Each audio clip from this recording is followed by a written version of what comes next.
YouTube पे आया हो या ट्विटर, इंस्टाग्राम कहीं पे अगर आपको यह वीडियो दिखा हो तो कृपया करके पूरा देखिए क्योंकि यह वह वीडियो है जो आपके आने वाला लगभग 10 या 15 साल सेव कर सकता है। क्योंकि अगर यह बीमारी आपको एक बार हो गई ना तो यह इसका कोई इलाज नहीं, आपकी मौत तो निश्चित है। इसको पढ़ने से पहले हम कुछ और जानकारी देखते हैं कि जैसे कोई भी बीमारी अगर हमें पहली बार होती है तो हमारा शरीर कैसे रिएक्ट करता है। क्या दवा खाए बिना भी हम पहले ठीक हो सकते हैं या दवा खाएंगे तभी ठीक होंगे। जैसे आपको जुखाम हुआ होगा तो जुखाम होता है तो लगभग हफ्ता या 2 हफ्ते में अपने आप जुखाम ठीक हो जाता है। तो क्या बिना दवा लिए भी ठीक हो जाता है और दवा लेते हैं तब भी ठीक हो जाता है। तो हमारे शरीर में कुछ ऐसा पावर है, इम्यूनिटी जिसे हम कहते हैं, प्रतिरक्षा प्रणाली है, जो कोई भी बीमारी अगर एक बार आ रही है हमारे शरीर में तो उसे अपने आप ठीक कर देती है। तो पहले हम वही देखते हैं कि हमारे शरीर में कोई चीज़ पहली बार आता है तो हमारी शरीर कैसे रिएक्ट करती है, हमें किसी चीज़ से कैसे बचाती है। तो उसे हम लोग अगर कोई भी जो हमारे शरीर को प्रोटेक्ट कर रहे उसे हम लोग इम्यूनिटी कहते हैं। इम्यूनिटी इम्यूनिटी का मतलब होता है प्रतिरक्षा प्रणाली, किसी चीज़ को बचाना इम्यूनिटी कहलाता है। वैसे हमारी शरीर हमें बचाती है उसे भी इम्यूनिटी कहते हैं। जैसे पहला आप देखिए हम स्किन लिखे हैं, स्किन का मतलब आपकी ये शरीर पहली वो स्किन ये अगर कोई भी चीज़ आपके जैसे धूल मिट्टी हो गया, कण हो गया, बैक्टीरिया हो गया, पहली बार कहाँ टकराता है आपकी स्किन पे। तो स्किन पे जब टकराएगा तो इसके अंदर जा ही नहीं पाएगा। तो पहला प्रोटेक्शन आपका कौन काम कर रहा है, स्किन। आपकी ये जो पहली चमड़ी है स्किन काम कर रहा है। इसका मतलब यह जो स्किन आपको काम कर रहा है, प्रोटेक्ट काम कर रहा है। तो यह भी काहे काम करता है, इम्यूनिटी का काम करता है। फिर अगले नंबर में आपके आँख देखो, कोई भी बैक्टीरिया हो या तो आपके हाथ यहाँ से स्किन से घुस सकता है या आँख से या कान से, जहाँ जहाँ छिद्र होंगे वहीं से घुस सकता है। तो यह हाथ में तो जा ही नहीं पाए क्योंकि स्किन है। अब पहला पड़ा मान लो आँख में कोई चीज़ धूल मिट्टी पड़ गई या कोई बैक्टीरिया पड़ गया तो क्या वह अंदर जा सकता है, नहीं जा सकता। क्योंकि जो हमारे आंसू होते हैं, जो टीयर्स होते हैं, टीयर्स में ऐसा केमिकल प्रेजेंट होता है जो उस बैक्टीरिया को क्या कर देता है, ख़त्म कर देता है। फिर अगले नंबर पे आया कि मान लो अगर टीयर्स में नहीं जा पाया, मान लो हमारे गट में चला गया। गट का मतलब होता है यहाँ से लेके कहीं भी अंग जहाँ से हम खाना खाते हैं अब प्लस जहाँ से निकालते हैं, तो ये पूरा गट होता है। इसमें क्या प्रेजेंट होता है, म्यूकस प्रेजेंट। म्यूकस का होता है, कभी आपको जुकाम हुआ होगा तो जो नाक के थ्रू निकलता है ना वही होता है म्यूकस। तो म्यूकस में क्योंकि चिपचिपा होता है तो म्यूकस में चिपक गया तो खांसते समय या छींकते समय या बाहर निकल जाता है। तो एक तो तरीका हमारा म्यूकस भी इसका इम्यूनिटी काम कर रहा है। मान लो म्यूकस मिट गया, अब मान लो सपोज करो पहला म्यूकस कहाँ होता है, नाक में भी होता है, तो नाक में गया तो खत्म कर। लेकिन अगले नंबर पर आया मान लो यह मुंह में बैक्टीरिया चला गया। अगर मुंह में यह बैक्टीरिया चला गया तो हमारे मुंह में सलाइवा प्रेजेंट होता है। सलाइवा मतलब ये जो आपका थूक है इसे तो सलाइवा कहते हैं। इस सलाइवा जो प्रेजेंट है, अगर हम खाने में बैक्टीरिया है प्रेजेंट है उसको खा लिए तो उसको क्या कर देगा, ये सलाइवा खत्म कर देगा। एग्जाम्पल ये आपको समझाते हैं, कभी भी आपके मुंह में छाला पड़ा होगा तो बिना दवा लिए वह छाला खत्म हो जाता है। क्यों खत्म हो जाता है, क्योंकि ये जो सलाइवा है इसमें लाइसोजाइम एंजाइम पाया जाता है जो उस बैक्टीरिया को क्या कर देता है, खत्म। तब मुंह में भी यह जीवित नहीं रह सकता। मतलब अगर हम कहें न तो हमारे स्किन से कोई बैक्टीरिया जा सकता है, न तो हमारे आंसू में कोई बैक्टीरिया जीवित रह सकता है। तभी तो देखो आपके आँख में बहुत रेयर केस में कोई चीज़ इन्फेक्शन होता है, नहीं आँख में कभी इन्फेक्शन नहीं होता क्योंकि वह टीयर्स में जो एंजाइम प्रेजेंट है उसको क्या कर देता है, बैक्टीरिया को ख़त्म कर देता है। फिर आया म्यूकस जो आपके नाक से निकलता है जब जुकाम होता है तो उसमें चिपक गया बैक्टीरिया, बाहर निकल गया तो यह भी प्रोटेक्शन का काम किया। फिर आया सलाइवा, आपके मुँह में प्रेजेंट होता है सलाइवा। फिर अब मान लो इनसे भी बच के आपके पेट में मान लो बैक्टीरिया चला गया, आप खाना खाएं उस खाने में बैक्टीरिया या वायरस कुछ प्रेजेंट था, अब कहाँ चला गया, पेट में। अब पेट में अगर कोई ना होगा उसको मारने वाला तो अब पेट में इन्फेक्शन कर देगा। इस वजह से हमारे पेट में भी HCl पाया जाता है, हाइड्रोक्लोरिक अम्ल होता है। यह इतना ज़्यादा हार्ड होता है कि अगर इसमें एक ब्लेड, एक पत्ती डाल देना तो पत्ती भी गल जाएगी। सोचो आपके पेट में है, हमेशा बनता रहता है तो बैक्टीरिया जाएगा तो बैक्टीरिया अपने आप मर जाएगा। तभी तो आपने देखा होगा आप मान लीजिए कुछ चीज़ खाते हो कभी खड़ा ही निकल जाते हो तो सोचते हो पच कैसे जाता है, वो पचता इसी की वजह से HCl जो होता है उसको तोड़ देता है। तो इन सभी हमारे बाहरी ये जो अंग थे, अगर कोई भी बैक्टीरिया इनके संपर्क में आता है तो हमारे शरीर में घुस नहीं पाए। तो ये सभी काहे काम कर रहे थे, इम्यूनिटी काम कर रहे थे। ये सब कहाँ थे, बाहर प्रेजेंट थे। बाहर का मतलब अंदर तो नहीं है, ब्लड में नहीं है, तो सब बाहर है। इस वजह से इसे कहते हैं एक्सटर्नल इम्यूनिटी। External immunity. तो पहला तो समझ आया हमारी शरीर कैसे हमें प्रोटेक्ट करती है, हमारे शरीर में ऑलरेडी पावर छुपी हुई है, ये सब पावर की है जो हमें बचाते हैं। फिर अगले नंबर प्रोटेक्शन, ये वाला तो समझ में। आप मान लो सपोज करो कहोगे ये भी तो हो सकता है वो जो बैक्टीरिया है हमारे मान लो ब्लड में चला गया, ये सब तो ब्लड में प्रेजेंट ही नहीं होते, अब कैसे बचेगा? तो कुछ ना कुछ ऐसा होना चाहिए जो ब्लड में जो बैक्टीरिया है उसको ख़त्म कर दे। तो ब्लड में कोई भी अगर चीज़, हमारे ब्लड के 3 पार्ट होते हैं, आपको पता है, WBC, RBC, प्लेटलेट, 3 होते हैं। उसमें से जो हमें प्रोटेक्शन का काम करता है WBC। अगर ना समझ में, सिंपल बताते हैं, अगर आपको कभी फोड़िया या फुंसी हुई है, कुछ समय बाद देखते हैं उसमें वाइट मेवाद निकलती है, आप सोचोगे ये वाइट मेवाद कहाँ से आई? वो वाइट मेवाद और कुछ नहीं है, WBC है, वाइट ब्लड सेल, श्वेत रक्त कणिकाएँ हैं। ये मान लो ये इसलिए आती हैं, मान लो कोई बैक्टीरिया आपके हाथ पे बैठ आ गया है, वहाँ पे कटा था तो वहाँ पे आ गया है, तो WBC आएगी ब्लड के साथ, उसको क्या कर देगी? खत्म कर देता है। तो WBC भी हमें काहे काम कर रहा था? प्रोटेक्शन का। और WBC में बहुत बड़े चीज़ होते हैं जो और भी बैक्टीरिया को ख़त्म कर सकते हैं। ये तो ये तरीका था। अब WBC के प्रकार भी होते हैं। WBC के प्रकार जिसको हम कहते हैं लिम्फोसाइट, होते थे कई प्रकार में, हम मेन लिखें जो हमें इम्यूनिटी प्रोवाइड करता है, क्या लिखे हैं आप? लिम्फोसाइट होता है। लिम्फोसाइट में T लिम्फोसाइट होता है। अगर हम सिंपल समझाएं, ये तो समझ में आया कि WBC प्रोटेक्शन करता है। अब कैसे करता है ये बताते हैं। इसमें से पहली जो सेल होती है इसे हम कहते हैं T helper cell. T helper cell का मतलब हमारे सेल में अगर कोई बैक्टीरिया घुस रहा है तो कौनो तो होगा जो हेल्प करेगा, तभी तो मारेंगे। तो एक होता है T हेल्पर सेल और दूसरा होता है T किलर सेल। अब T किलर सेल समझाते हैं तो फिर ये T हेल्पर एकदम समझ में आ जाए। T किलर का मतलब मान लो आपके ब्लड में बैक्टीरिया घुस गया। अब ब्लड में घुसने के बाद वह बैक्टीरिया हो सकता है या वायरस हो सकता है। अब मान लो कोई वायरस था, उस वायरस ने हमारे सेल को ख़राब कर दिया।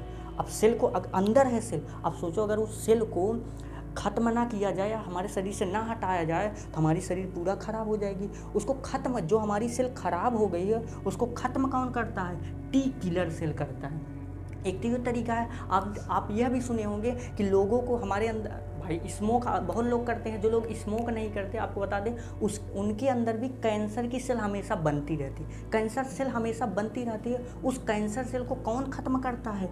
T किलर सेल ख़त्म करती है। आपके शरीर में बन रहा है उसको ख़त्म कर रही है। तो ये T किलर सेल का काम का था हमारे शरीर में कोई भी सेल जो ख़राब हो गई उसको ख़त्म कर देता है।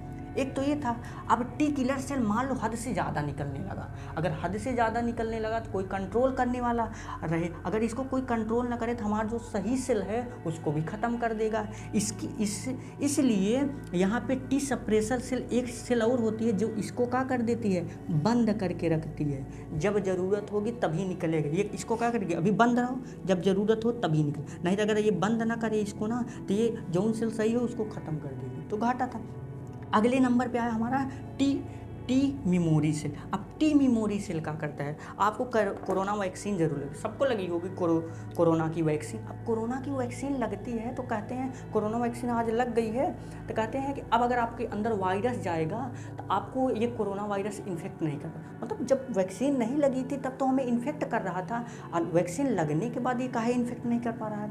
तो आपको बताएं जो कोरोना वायरस होता है ना उसको कैसे इंजेक्ट करते हैं? उसी को पहले डेड कर लेंगे या कमज़ोर करके मार के, एक केमिकल रहेगा उसे मिला के हमारे शरीर में इंसर्ट कर देते हैं। जैसे ही हमारे शरीर में कोई चीज़ इंटर करता है तुरंत उसका किससे सामना होता है? WBC से सामना होता है। अब WBC देखती है कोई दूसरा पार्टिकल आया है हमारे शरीर को खतरा करेगा, उसको मारने का काम करेगी। और जब मारने का काम करेगी तुरंत वो एंटीबॉडी बनाएगी। एंटीबॉडी मतलब जो चीज़ हमारे शरीर में आई है उसके खिलाफ कोई केमिकल बनाना, तो तुरंत एंटीबॉडी बनाने लगेगी। लेकिन एंटीबॉडी बनाने के बाद जाएगी वायरस के पास, देखिए अरे ये तो ऑलरेडी मरा है तो काहे मारे इसको, तो मरा है वो आराम से बैठ गए। लेकिन स्कैन करके रखिए भैया कि ये कौनो ऐसा नाम कि हमारे अंदर वायरस घुसा था, अगर दोबारा आया तो पहचाने। मतलब जैसे मान लो कोई फोटो खींच लिया है, देख फोटो खींच के रखा है भाई, अगर आया तो चीन ही रे भाई हम। अब क्या हुआ? अब तो आप एकदम मस्त हो। अब मान लो कोरोना वायरस 1 साल 2 साल बाद वो कोरोना वायरस आपके अंदर घुसा। जैसे ही घुसा यह जो टी मेमोरी सेल बन गई थी, अब तुरंत देखिए अरे ये तो वही था जो पहली बार घुसा था, तो तुरंत यह निकलेगी उसको ख़त्म कर देगी। अब सोचो ये जो टी किलर सेल थी, टी सप्रेसर सेल था और टी मेमोरी सेल था, इनको कोई तो कंट्रोल करने वाला। कंट्रोल करने का मतलब जैसे आप मान लो क्लास में 4-5 लड़के हैं, 10-15 लड़के, उनको मॉनिटर करने वाला कोई तो होना चाहिए। भाई तू ऐसे पढ़, तुम ऐसे पढ़, तुम ऐसे। अगर कोई मॉनिटर करने वाला ना तो कौन इधर घूमेगा, कौन इधर घूमेगा। तो इनको सब मॉनिटर करे भाई तो का यह समय पढ़ना है, तुमको यह पढ़ना है। वो जो मॉनिटर करता है वो कौन करता है? T helper cell. अगर हम टी हेल्पर सेल यहाँ से हटा देना, टी हेल्पर सेल हटाने के बाद ये सभी सेल का हो जाएंगे, इधर उधर घूम जाएगी, तब हमें बीमारी हो सकती है। अगर ये है मोनीटर, ये देखो इसलिए लिखा है, ये कौन सी सेल है? मोनीटर है और कंट्रोल है। ये सभी सेल को क्या करती है? कंट्रोल करके रखती है। कि जैसे मान लो सिपाही में जो सेनापति होता है, सेनापति का मेन काम क्या है? जो उसके सेना है उसको एक एक साइड लगाते हैं। इस एक सेनापति इधर लगाए, एक सेनापति इधर, एक सेनापति इधर, ताकि मान लो दुश्मन किधर से घुस रहे हैं मार पाए। अगर मान लो सेनापति हम खसका दे एक तरीके से, तो ये जो सेना है ये किधर लगेंगे, उनको पता ही नहीं चलेगा हम इधर जाना है या इधर जाना है, तब तो हो गया, ख़त्म, कहानी हो जाएगी। इस वजह से मॉनिटर, कोई तो मॉनिटर होना था। वो मॉनिटर का कौन काम करता है? टी हेल्पर सेल करता है। इतना तो ये समझ में आ गया कि टी हेल्पर्स, ये जो सेल है हमें कैसे, ये तो एक्सटर्नल इम्यूनिटी थी, लेकिन ये कैसी इम्यूनिटी है? इंटरनल है, मतलब ये शरीर के अंदर है। आपने यह देखा कि हमारे शरीर में कोई भी चीज़ जाता है तो हमारी शरीर कैसे उसके खिलाफ बिहेव करते हैं। हम मान लो जो हम लोग दवा खाते हैं ना, दवा से हमें बीमारी नहीं ठीक होती। ये यही चीज़ को जानते हो काका, बढ़ावा देते हैं, ये जल्दी जल्दी निकलते हैं तो आराम से अपने आप जो बीमारी हुई ठीक हो जाती है। और दवा हम लोग थोड़ी ठीक करती है, दवा इनको एक्टिवेट करती है, एक्टिवेट करेंगे अपने आप ठीक हो जाता है। अब मान लो ये तो कभी ना ख़राब होगा हम लोगों को, अगर मान लो इसमें से कोई ख़राब हुआ तब बीमारी हो सकती है।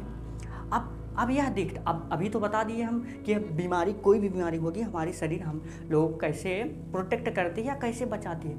अब यह देखते हैं कि जो एड्स था, एड्स नामक जो बीमारी थी, यह बीमारी हुई कैसे थी, फिर इसको देखेंगे यह कितना खतरनाक बीमारी है, कैसे हम बच सकते हैं, क्या इसकी मेडिसिन कोई बनी है या नहीं बनी है। तो जो हम एड्स के बारे में अगर बताएं तो एड्स कब चालू हुआ था? एड्स पहली बार जो रिपोर्टेड हुआ था, पहली बार जो पता हुआ था 1981 में हुआ था। 1981 में ऐसे पता चला था, अमेरिका की बात है, अमेरिका में होमोसेक्सुअल लोग रहते हैं। होमोसेक्सुअल लोग वह लोग होते हैं जो आपस में शारीरिक संबंध बनाते हैं, या लड़का लड़का में संबंध बनाएगा, लड़की लड़की में संबंध बनाए, उसे होमोसेक्सुअल लोग कहते हैं। तो जो होमोसेक्सुअल पर्सन थे, मैन थे, कई मैन का ग्रुप था, तो लोग पार्टी करते थे। जब पार्टी करते थे, पार्टी करते समय वो लोग ड्रग्स का यूज करते थे।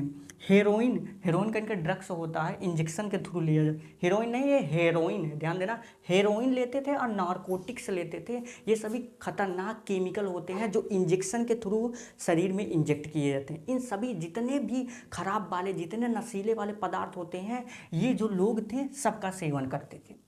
और सेवन काहे से करते थे? इंजेक्शन लेते थे भाई, लगाते थे इंजेक्शन, शरीर में इंजेक्ट कर देते थे। तो कुछ समय बाद ये जो लोग थे, ये जो अमेरिका में होमोसेक्सुअल लोग थे, जो ग्रुप था, इनमें से कुछ समूह के लोगों को, उनको निमोनिया और स्किन कैंसर देखा गया। मतलब उनके शरीर में निमोनिया हो गया और स्किन कैंसर। निमोनिया मतलब उनके लंग्स खराब होने लगे।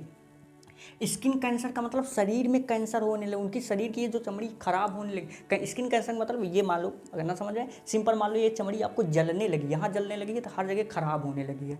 तो इस निमोनिया, स्किन कैंसर, तो साइंटिस्ट जो डॉक्टर थे वो लोग सोचे, पहले क्या सोचे कि इनको जो ये निमोनिया और स्किन कैंसर हो रहा है, शायद ये जो ड्रग्स ले रहे थे उसकी वजह से हो रहा था।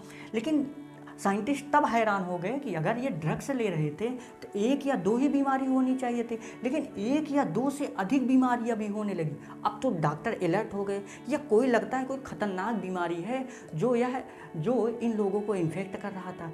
तो डॉक्टर रिसर्च करने लगे, 2 साल तक लग गया रिसर्च करने में। एक साइंटिस्ट थे, लुइक मॉन्टेगेनियर थे। लुइक मॉन्टेगेनियर पेरिस में रहने वाले, पेरिस के साइंटिस्ट थे। 1981 में यह और एक साइंटिस्ट और थे, रॉबर्ट गैलो। 1984 में यह दोनों मिलके, यह 1983 में और यह 1984 में यह बताए कि यह जो बीमारी, इनको 1 से अधिक बीमारी हो रही है, यह 1 से अधिक बीमारी एक वायरस के कारण हो रही है। यह जो वायरस था, यह रेट्रोवायरस फैमिली का मतलब यह रेट्रोवायरस फैमिली का यह वायरस। रेट्रोवायरस वह वायरस होता है जिसके पास आरएनए होता है। अगर यहाँ पे ना समझ में आया हो, अब मान लो आप पढ़े लिखे ना हो, आपको अगर ना समझ में ये रेट्रोवायरस कुछ इतना जान लो कि इनको जो बीमारी हुई थी वह बीमारी किसकी वजह से हुई थी, वायरस। अब कहोगे जिसको वायरस तो सबको पता होगा, आप कोरोना को जानते हो, तो कोरोना जो था एक वायरस ही था, तो इनको एक वायरस से बीमारी हुई थी।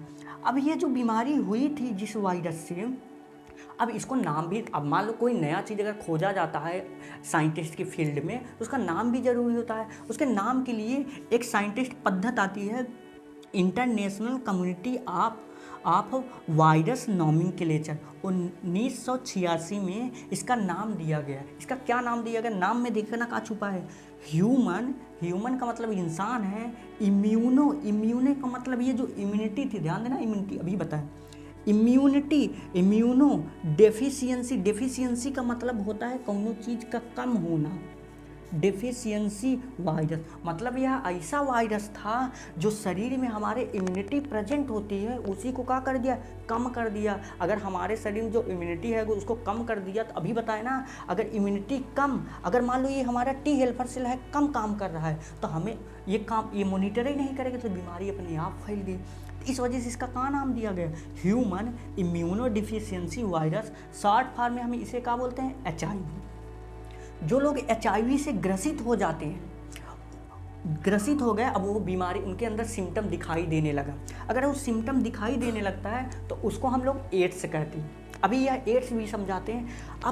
अब यह देखते हैं, जैसे यह HIV वायरस था, यह HIV वायरस ऐसा काम का किया था जो यहाँ से एक से अधिक बीमारी होने लगी थी। तो HIV वायरस देखो काम का करता है, वो देखता है भाई हम स्किन के थ्रू तो जा नहीं, मतलब शरीर में घुस ही नहीं सकते, आँख में जाएंगे तो आंसू मार देगा, म्यूकस नाक के थ्रू तो जा ही नहीं सकते, चिपचिपे पदार्थ में निकल जाएगा, सलाइवा मुंह में तो भाई ऑलरेडी मारा जाऊंगा, आप कैसों मैसों पेटों में पहुंच गया तो पेट में जल भुन जाएगा। मतलब इन तरीके से तो हमारे शरीर को यह वायरस इन्फेक्ट नहीं कर पाता था। लेकिन वह वायरस यह देखा कि अगर हम टी मेमोरी सेल के हेल्प इन्हन में कौनो जो राजा है, जो मेन पावर बा, अगर ओका अपने काबू में कैली तो हम इन्हन के काबू कैले। अगर इन्हन के काबू कैले न तो इंसान के जो बीमारी ब्लड वाली बीमारी है, जो अंदर वाली बीमारी हम आराम से कह सकते हैं। तो ये HIV वायरस करता का है, ये जो टी हेल्पर सेल था इसी को क्या करता है, अटैक। कहता है भाई हम अटैक करत तो जो दमदार है वही आदमी कर। तो अटैक किसके करता है, टी हेल्पर सेल का अटैक करता है। ये तो मजाक में बताओ ना, कैसे देखे कैसे अटैक करते, सिंपल बताए अटैक कैसे करता है। देखो कोई भी वायरस जो होता है उसके पास एक विशेष प्रकार की प्रोटीन होती है। प्रोटीन सिंपल पता है, मान लो एक वायरस है तो इसके पास एक चाबी है, ये चाबी लिया है और ये सभी ताले होते हैं। अब अपना चाबी लगा के देखता है कहाँ फिट होता है, देखता है इस ताला में, देखता नहीं फिट हुई, इस ताला में नहीं फिट हुई, यहूँ ताला में नहीं। लेकिन इसकी चाबी किस में फिट हो गई थी, टी हेल्पर सेल में फिट। अगर फिट हो गई तो अब तो अंदर घुस सकता है। यही तो कारण होता जो कोरोना वायरस था ना, कोरोना वायरस का जो प्रोटीन था वो कहीं नहीं फिट होता था, उसकी चाबी लंग्स में फिट होती थी, हमारे फेफड़े में। तभी तो इंसान का फेफड़ा खराब हो जाता था जब कोरोना वायरस होता था। तो यही कारण था कि इसका जो प्रोटीन वाली चाबी थी किससे लगी, टी हेल्पर से। कैसे लगी वह भी बताते हैं। देखो यह HIV वायरस होता है, इसके बाहर मान लो ये कहाँ है, चाबी है। ये चाबी काहे बनी होती है, ग्लाइकोप्रोटीन 120, GP120 की यह प्रोटीन। मान लो अगर प्रोटीन न सिंपल समझो यह एक चाबी है। अब यह चाबी या टी हेल्पर सेल, ये इसे हम क्या कहते हैं, टी हेल्पर सेल, या इसी को हम लोग और एक नाम देते हैं T4 लिम्फोसाइट है तो T4 लिम्फोसाइट या टी हेल्पर सेल लिम्फोसाइट। अब ये इसका जो चाबी था ये देखा कि इसके ताले में अपने आप फिट हो गया। अब जैसे ही इसका ताला फिट हुआ, इस चाबी फिट हुई, ये कहाँ घुस जाएगा, अंदर। अब जैसे यह अंदर घुस, अब भाई मान लो कहूँ तिजोरी है, तिजोरी में सबसे ज़्यादा किस में खजाना भरा है, टी हेल्पर सेल में। अब टी हेल्पर सेल में घुस गया, अब तो खजाना अपने आप से चला आएगा। जैसे ही घुसता है यह चाबी अपने नंबर को क्या करने लगता है, बढ़ाने लगता है। जब बढ़ाएगा तो टी हेल्पर सेल के नंबर का हो जाए कम। जब टी हेल्पर सेल का नंबर कम हुआ तो इनको काबू करने वाला तो ख़त्म, कहानी ही ख़त्म हो गई। इनको कौन काबू करेगा। तो इस वजह से बहुत प्रकार की बीमारियां हमें होने लगती है। जैसे आपको बताएं, किसी इंसान को अगर टीबी होती है ना, तो जब टीबी वाला जो वायरस होता है हमारे लंग्स में हमेशा प्रेजेंट होता है। आपको बता दें, टीबी जो हमें वायरस नहीं होता, टीबी जो हमें काज करता है बैक्टीरिया, वह हमारे लंग्स में हमेशा प्रेजेंट रहता है। लेकिन वह हमें इन्फेक्ट नहीं कर पाता, क्योंकि हमारे शरीर में ये जो सेल हैं हमेशा एक्टिव रहते हैं। वह आया देखें, अरे तू जा, अब देखते हैं ये बढ़ रहा है, तुरंत ख़त्म कर, देखता है बढ़ रहा है, ख़त्म कर देते हैं। लेकिन जैसे ही यह HIV वायरस इस सेल पे अटैक करता है ना, इसका नंबर कम होने की वजह से हमारे इम्यूनिटी उतना पावर नहीं हो पाती, जितना मारना चाहिए उतना नहीं मार पाते। इस वजह से उनका नंबर बढ़ने लगता है। इसी कारण से जिन व्यक्तियों को HIV होता है या एड्स होता है, उन व्यक्तियों में मैक्सिमम जो व्यक्तियों की जान जाती है वह किसके कारण जाती है? TB के कारण जाती है व्यक्तियों की जान। यहाँ तक तो आपने यह देख लिया कि HIV वायरस हमें अटैक कैसे करता है, किस पे अटैक कर रहा है, इतना समझ में आया। अब हम यह देखते हैं कि जो यह HIV वायरस है अगर शरीर में चला गया तो शरीर में सिम्टम कहाँ आने लगेगा, मतलब कैसे आपके शरीर में बिहेव होगा, या कितने महीने या कितने साल बाद आपको पता चल सकता है कि आपको HIV हुआ है। अगर हम सिम्टम बताएं तो सिम्टम एक आपके अंदर अगर HIV वायरस गया है तो या तो 1 महीने लग सकते हैं कि दिखाए आपके अंदर अधिक से अधिक बीमारी आने लगेगी, या तो 1 महीना हो सकता है, या 5 से 10 साल लग सकते हैं। मतलब 5 से 10 साल तक ना यह अपना नंबर बढ़ाता रहा है, आपके शरीर में हमेशा बढ़ाता, तो थोड़ा थोड़ा बढ़ा, कभी 1 बढ़ा रहा है, कभी 2 बढ़ा रहा है, कभी 3 बढ़ा रहा है, कभी 15-20 बढ़ा रहा है। तो जब थोड़ा थोड़ा नंबर बढ़ा रहा है तो टाइम बहुत ज़्यादा, 5 से 10 साल में यह आपको पता चलेगा कि आपके अंदर कोई एड्स नामक बीमारी है। अगर जिस समय आप आ गया एड्स बीमारी तो आपके अंदर 1 से अधिक बीमारी, बुखार भी हो गया तो बुखार ही नहीं ठीक होगा, क्योंकि ठीक करने वाले तो ख़राब हो गए हैं। जुकाम हो गई, जुकाम 7 दिन में ठीक होती थी, ठीक नहीं होगी, लगभग महीना 2 महीने या कभी ठीक ही नहीं होगी। इसके कारण से 5 से 10 साल लग सकते हैं, मेनली कुछ मंथ भी लग सकते हैं, लेकिन जो कहा जाता है 5 से 10 साल में आप में सिम्टम दिखाई देने लगता है। और सेवरल डिजीज होने, सेवरल डिजीज का मतलब 1 से अधिक, अगर जुकाम भी हुआ तो खांसी भी होगी, पीलिया भी होगी, पूरा जितनी बीमारी है सब बीमारी आपको होने लगेगी। अब आपको मान लो आप ब्लड जांच कराते हो तो आप पता करोगे कि जैसे ब्लड जांच होती है ना, तो ब्लड में हमारी इस सेल का नंबर भी काउंट किया जाता है। अगर है आप नॉर्मल, अगर आप फिट हो, अगर आपके शरीर में 1200 mm/Q अगर T हेल्पर सेल है तो आप एकदम फिट हो, आपके अंदर कोई भी चीज़ इन्फेक्शन नहीं हुआ है। लेकिन अगर मान लो आपके अंदर ये जो 1200 सेल थी, 1200 से लगभग 200 के अगर करीब हो गई ना, अगर 200 के करीब हो गई ना, तो कन्फर्म है इसमें से 90% या 99% चांस है कि यह जो नंबर कम हुआ होगा यह किसके कारण कम हुआ होगा? HIV वायरस के कारण कम हुआ होगा। और भी कारण हो सकता है, अगर 300, 400, 500 है, 500 तक है तो और कोई बीमारी हो सकती है। लेकिन अगर 200, 250 के करीब आ गया ना यह नंबर, तो समझ जाना कि आपके अंदर HIV वायरस आ चुका है। ये तो पता चल गया कि HIV वायरस का सिम्टम क्या होता है। अब यह भी देखते हैं HIV वायरस के रिस्क में कौन है, कौन कौन व्यक्तियों को HIV वायरस हो सकता है। अब ये देख लिए HIV वायरस कितना खतरनाक है। अब देखते हैं HIV वायरस किन किन कारणों से लोगों में फैलता है। खतरा तो बहुत इतना खतरनाक है भाई, अगर एक बार हो गया ना तो इसकी दवा नहीं बनी है। तो अब यह देखते हैं कि जो इसका रिस्क, कौन कौन से लोगों को इसका रिस्क है। अब यहाँ पे ध्यान देना, मेन यहाँ पे जो रीजन लिखे हैं अनप्रोटेक्टेड सेक्स। अनप्रोटेक्टेड सेक्स का मतलब है कोई व्यक्ति जो संबंध बनाता है, एक व्यक्ति दूसरे व्यक्ति के साथ अगर संबंध बनाता है बिना प्रोटेक्शन का, अगर संबंध बना रहा है तो उसके अंदर यह HIV वायरस जा सकता है। कहोगे भैया HIV वायरस उसके थ्रू कैसे चला जाता है? तो अगर हम बताएं तो HIV वायरस, देखो HIV वायरस कहाँ कहाँ जीवित रह सकता है? जहाँ T हेल्पर सेल है, क्योंकि चाबी तो वहीं लगेगी। तो T हेल्पर सेल कहाँ कहाँ प्रेजेंट होती है? पहले नंबर तो देखो T हेल्पर सेल है, जिसे हम लोग T4 सेल भी कहते हैं, यह कहाँ कहाँ प्रेजेंट होती है? यह ब्लड में, पहले नंबर तो यह ब्लड में प्रेजेंट ही होगा, ब्लड वाला तो लिख दिए पहले नंबर। ये HIV वायरस हमारे अगर शरीर में गया तो कहाँ कहाँ रह सकता है? पहला नंबर ब्लड में। अब ब्लड में भी किस में? WBC में। ब्लड में भी किस में रहेगा? WBC में। WBC ब्लड में तो रहेगा। अब ब्लड के साथ साथ या किस में जीवित रह सकता है? सीमन, वीर्य में भी जीवित रह सकता है।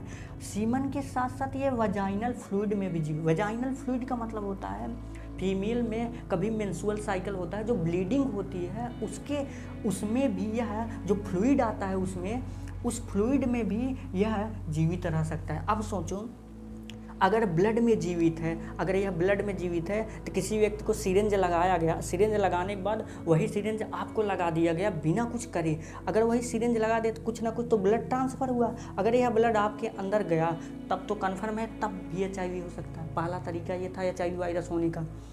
दूसरा तरीका सीमन। अब सीमन कैसे जा सकता है? अब मान लीजिए आप अनप्रोटेक्टेड सेक्स कर रहे हो विदाउट किसी प्रोटेक्शन के, तो यह सीमन जो होगा, अब मान लो ऑलरेडी आप इन्फेक्टेड हो, HIV वायरस से आप इन्फेक्टेड हो, आप मान लो किसी के साथ संबंध बना रहे हो, तो आपके सीमन इसमें ट्रांसफ़र होगा किसी फीमेल में, तो इसके थ्रू अगर यह ट्रांसफ़र हुआ तो आप HIV वायरस दे सकते हो। अब ये तो मैन में पाया जाएगा, ये किस में पाया जाएगा? सीमन मैन में, इंसान में पाया जाएगा। अब ये किस में पाया जाएगा? फीमेल में पाया जाएगा, फीमेल या गर्ल में पाया जाएगा। अब यहाँ पे ये देखो, अब मान लो इसको यह बीमारी थी तो इसको ट्रांसफ़र कर दिया। अब मान लो इनमें से किसी इसको बीमारी थी, इसको बीमारी नहीं थी, तो हम बताए थे अगर इसको बीमारी थी तो इसके जो फ्लूइड है, इसके फ्लूइड के थ्रू इसके फ्लूइड में मिल जाएगा, तो वह कहाँ इंटर कर जाएगा? शरीर में इंटर कर जाएगा। तो वजाइनल फ्लूइड के थ्रू भी यह जा सकता है। तो हमने देखा कि ब्लड, सीमन और वजाइनल फ्लूइड के थ्रू यह वायरस फैलता है। अगर यह तीन चीज़ किसी पर्सन के कांटेक्ट में नहीं आ रहा है, मान लो अगर किसी के HIV वायरस हुआ है, इसका ब्लड आपके अंदर नहीं गया तो वायरस नहीं होगा। दूसरा नंबर, अनप्रोटेक्टेड आप सेक्स कर रहे हो तो उसके थ्रू भी यह जा सकता है। दूसरा सीमन था। तीसरा कहा था वजाइनल फ्लूइड। मतलब यह तीन ही कारण हैं जिसके कारण यह जा सकता है। यह तीन ही कारण है जिसके कारण यह बीमारी फैलती है। तो पहला हम बता दिए, अगर यह बीमारी फैलेगी, किसी व्यक्ति को अगर यह बीमारी हुई है तो एक व्यक्ति से किस में चली जाएगी? दूसरे व्यक्ति में। इस वजह से अनप्रोटेक्टेड अगर करें, इसीलिए तो कुछ ना कुछ यूज करना चाहिए। जैसे कि एग्जांपल लिए हम लोग कंडोम कहते हैं, तो यह प्रोटेक्शन का काम करेगा। अगर प्रोटेक्शन काम करेगा तो यह फ्लूइड इसमें ट्रांसफर नहीं हुआ तो बचे रहेंगे। पहला ये तरीका था। दूसरा शेयरिंग सिरिंज। शेयरिंग सिरिंज का मतलब अभी यहीं तो बताए थे, ये वाले लोग कैसे बीमार हुए थे। मान लो ये जो समूह था, इनमें से किसी को HIV वायरस हुआ था। अब ये नशीली दवा जो लेते थे, भरते थे, इसी सिरिंज से लगाए इसको, यही सिरिंज से फिर दवा भरे और दूसरे आदमी को लगाए। अब मान लो इसके अंदर HIV वायरस हुआ होगा तो इस सिरिंज में थोड़ा बहुत तो ब्लड बच गया होगा, यह ब्लड उसके अंदर ट्रांसफ़र हुआ तो इसको HIV वायरस हो गया था। इस वजह से अगर आपको कभी सिरिंज कोई लगा रहा है, ध्यान देखिएगा, वो जो सिरिंज आदमी लगा रहा है तो कोशिश करिएगा वो सिरिंज जो लगा है उसको रीयूज ना लगा, मतलब एक बार यूज कर दिया तो उसको फेंक दे, दोबारा दूसरा नया लगाए, तुरंत पैकेट। दूसरा हो गया अनप्रोटेक्टेड शेयरिंग नीडल वाला, हम सुई वाला बता दिए। तीसरा या भी कारण हो सकता है मल्टीपल पार्टनर। मल्टीपल पार्टनर का मतलब है, मान लो एक व्यक्ति को किसी व्यक्ति के पास एक से अधिक पार्टनर है। मतलब मान लो एक व्यक्ति से अधिक लोगों के साथ संबंध बनाता है। अगर वह संबंध बनाता है तो उनमें से किसी एक व्यक्ति को अगर HIV वायरस हुआ होगा तो कन्फर्म है वह एक नहीं सबको ट्रांसफ़र कर देगा। इसलिए मल्टीपल पार्टनर नहीं, सिंगल पार्टनर होने चाहिए। मतलब आप अगर आपके पास पार्टनर है, या लड़का है या लड़की, अगर इसके पास पार्टनर है तो सिंगल पार्टनर होना चाहिए, क्योंकि अगर अनप्रोटेक्टेड वहाँ पे सेक्स होगा तो उसके दौरान यह वायरस जा सकता है। यह वो होगा। दूसरा नंबर पर अगर हम कहें सेक्स वर्कर, अगर सबसे ज़्यादा अगर कोई यह बीमारी फैलाया है अपने देश में या किसी देश में, तो सबसे ज़्यादा सेक्स वर्कर फैलाए हैं, जो प्रोस्टिट्यूट करके, मतलब जो पैसा लेके ये काम करते हैं, जिन्हें हम सेक्स वर्कर कहते हैं, उनमें यह बीमारी बहुत ज़्यादा फैलती, क्योंकि ये इनके पास एक से अधिक लोग जाते हैं। अगर एक से अधिक लोग जाएंगे, अगर एक व्यक्ति को अगर यह HIV वायरस हुआ था तो इनसे कोई ना कोई संबंध बनाया, उस संबंध बनाने के दौरान यह HIV वायरस उसके अंदर चला गया। तो इतने कारण थे जिसके कारण HIV वायरस हो सकता था। अब एक चीज़ हमें भी अब बताएं कि ब्लड अगर जिसके अंदर हुआ है, अगर वह किसी अंदर ट्रांसफ़र हुआ तो HIV वायरस हो जाए। आप तब कहोगे भैया मच्छर अगर ब्लड जिसको HIV वायरस हुआ उसको काट लिया, और काटने के बाद अगर हमें काट लिया, क्या यह बीमारी हो सकती है? बीमारी नहीं हो सकती। सोचो कैसे, जब मच्छर उसको खींचेगा तो उसको अपने मुंह में लेगा, और मुंह में लेगा तो मच्छरों के मुंह में तो सलाइवा प्रेजेंट होगा, वह कुछ न केमिकल प्रेजेंट है। उस मुंह में जब मच्छर के जाएगा ये वायरस तो अपने आप ख़त्म हो जाता है। तो हमें अगर काटेगा तो हमें इन्फेक्ट नहीं करेगा। अगर मच्छर काट रहा है, आपको किसी को HIV वायरस हुआ है, तो आपको यह बीमारी नहीं फैल सकती।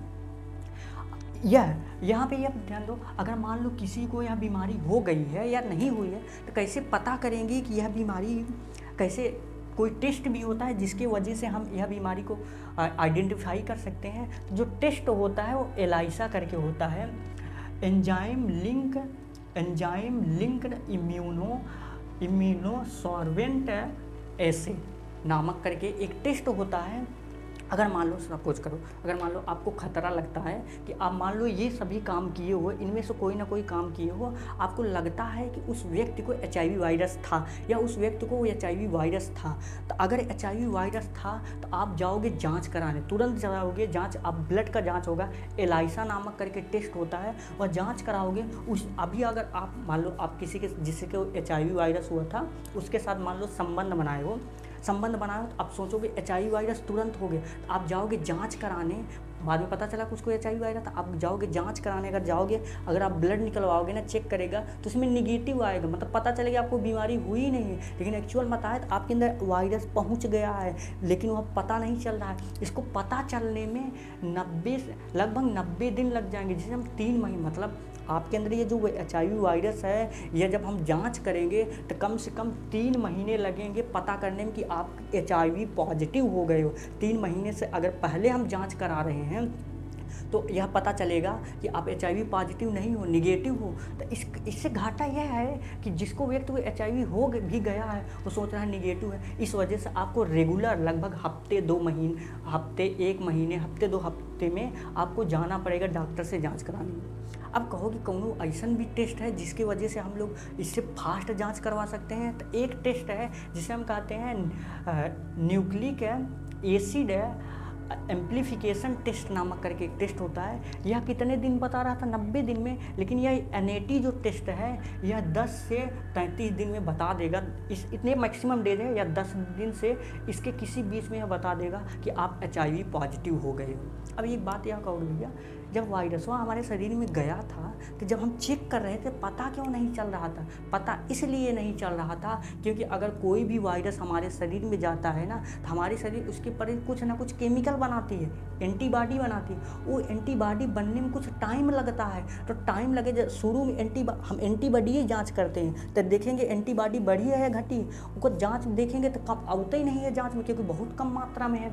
इस वजह से यह टेस्ट है कारगर नहीं था। और जब कहोगे ये वाला टेस्ट काहे कारगर था, क्योंकि इस वाले टेस्ट में जो ये वायरस था इसका हम ऑलरेडी RNA चेक करते थे, इससे पता चल जाता था।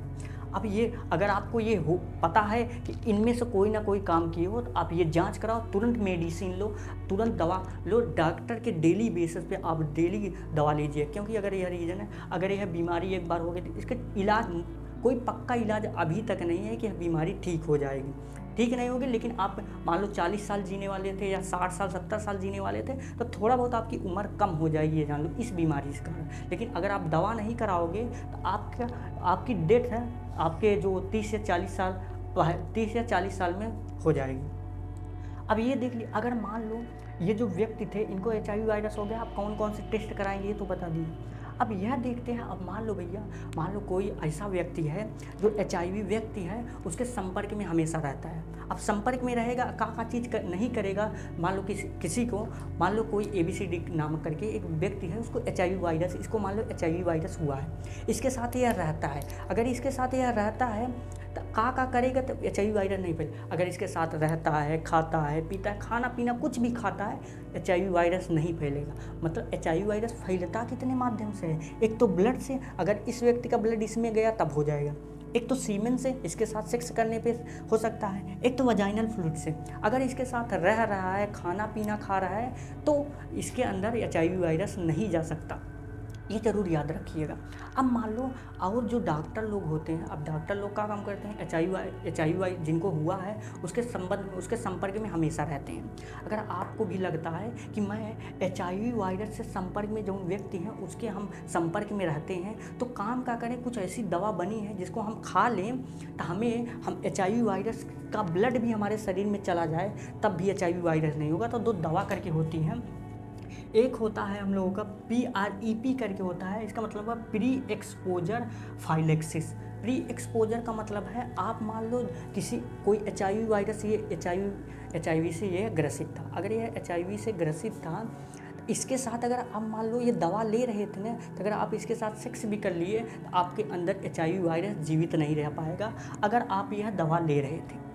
ये पता चल गया इस दवा का काम कहाँ है। यह दवा आपके डॉक्टर की सलाह से ली जाए। अगर आप इस दवा के बारे में ज़्यादा जानना चाहते हो तो आप WHO के वर्ल्ड हेल्थ ऑर्गेनाइजेशन है वेबसाइट पे जाके इस दवा के बारे में और अत्यधिक जानकारी ले सकते हैं। तो ये दवा कब लेना है? जब आपको लगता है कि हम HIV व्यक्ति के संपर्क में रहते हैं तो उससे पहले ही लेना पड़ेगा। आप पहले से दवा ले रहे हो, आपके अंदर अगर इसका ब्लड भी आ गया है, आपको HIV वायरस नहीं होगा। आप मान लो अनप्रोटेक्टेड सेक्स कर रहे हो, इसके बिना भी सेक्स कर रहे हो, तब भी आपके अंदर बीमारी नहीं जाएगी। लेकिन एक ध्यान देना, ये ज़रूर लगाना, क्योंकि रीज़न है इसके वजह से और भी बीमारी आती हैं। तो ये प्रोटेक्ट करेगा तो और बीमारियाँ नहीं आ पाएंगी। अब मान लो ये तो पहले बचाएगा हम लोगों को इस बीमारी से। अब मान लो कोई व्यक्ति ऐसा है जो उसको लगता है कि मान लो हम ये इनके साथ संबंध बनाए हैं, लगभग 1 या 2 दिन हो रहा है। अगर 1 या 2 दिन मान लो इसको लगता है कि उसको HIV वायरस था, तो तुरंत जाए डॉक्टर को दिखाए सरकारी अस्पताल में। यह 3 डेज से पहले, 3 डेज हो या लगभग 72 घंटे से पहले एक दवा दी जाती है PEP करके, पोस्ट का मतलब बाद में। आपको लगता है कि हम कल ही HIV वायरस से ग्रसित हुए हैं, तो ये पोस्ट एक्सपोजर फाइलेक्सिस करके ये मेडिसिन आती है, तब आपको डॉक्टर दे। लेकिन ध्यान रखना, अगर यह 3 से 1 दिन भी अगर यह ज़्यादा हो गया तो यह दवा काम नहीं करेगी, तब आप HIV पॉजिटिव हो जाओगे। अगर आप पहले ही 3 दिन से पहले ही यह दवा लोगे डॉक्टर के कहे अनुसार, तो यह जो बीमारी है आपको इन्फेक्ट नहीं कर पाएगी। तो यहाँ पे हम यह देख लिए कि हमें जो HIV वायरस होता है किन किन कारणों से होता है। मेन कारण क्या था? आजकल के युवा, अधिकतर जो युवाओं को हो रहा है, लगभग 16 से 24 के युवाओं को हो रहा है, क्योंकि उनको जानकारी नहीं है तो लोग अनप्रोटेक्टेड सेक्स हो गया, मल्टीपल पार्टनर रखते हैं, सेक्स वर्कर के पास चले जाते हैं। इसके कारण से उनमें बीमारियां बहुत फैल रही। इस बीमारी की वजह से बहुत लोगों की जान जा रही। अगर कुछ और जानकारी अगर आपको दें तो यह अपने भारत में कैसे मिली थी, मतलब यह बीमारी अपने भारत में कैसे मिली थी? तो चेन्नई में सेक्स वर्कर लोग रहते थे। तो 1886 की बात है। तो सुनीति नाम करके एक डॉक्टर थी, वह गई सेक्स वर्कर की ब्लड का सैंपल लेके आई। ब्लड का जब वो सैंपल लेके आई तो देखा कि उनमें से कुछ ग्रुप में जो औरतें थी उनमें यह HIV वायरस पाया गया था। तो पहली बार इंडिया में कहाँ फैला था? चेन्नई में फैला था। किन में देखा गया था? सेक्स वर्कर में। वह कौन से डॉक्टर थे? सुनीति नाम करके डॉक्टर थे। यह तो पता चल गया, यह सब पता चल गया। एक लास्ट आपको बता दें, एड्स का मतलब है, ध्यान दो, एक्वायर्ड का मतलब होता है यह एड्स किसी से हम लेते हैं, किसी के पास है तो हम एक्वायर करते हैं। एक्वायर्ड इम्यूनो का मतलब ये इम्यूनिटी डिफिशियंसी, मतलब जो एक्वायर्ड हम किए हैं, हमारी इम्यूनिटी क्या कर दिया है? कम कर दिया है। सिंड्रोम, ऐसी एक प्रकार, सिंड्रोम का मतलब होता है ग्रुप ऑफ डिजीज। तो मतलब हम किसी से यह एक्वायर करे हैं और इम्यूनो डिफिशियंसी सिंड्रोम नामक है, क्योंकि ये हमारी इम्यूनिटी क्या करता है? कम करता है। तो आप यह वीडियो हर जगह शेयर करिएगा।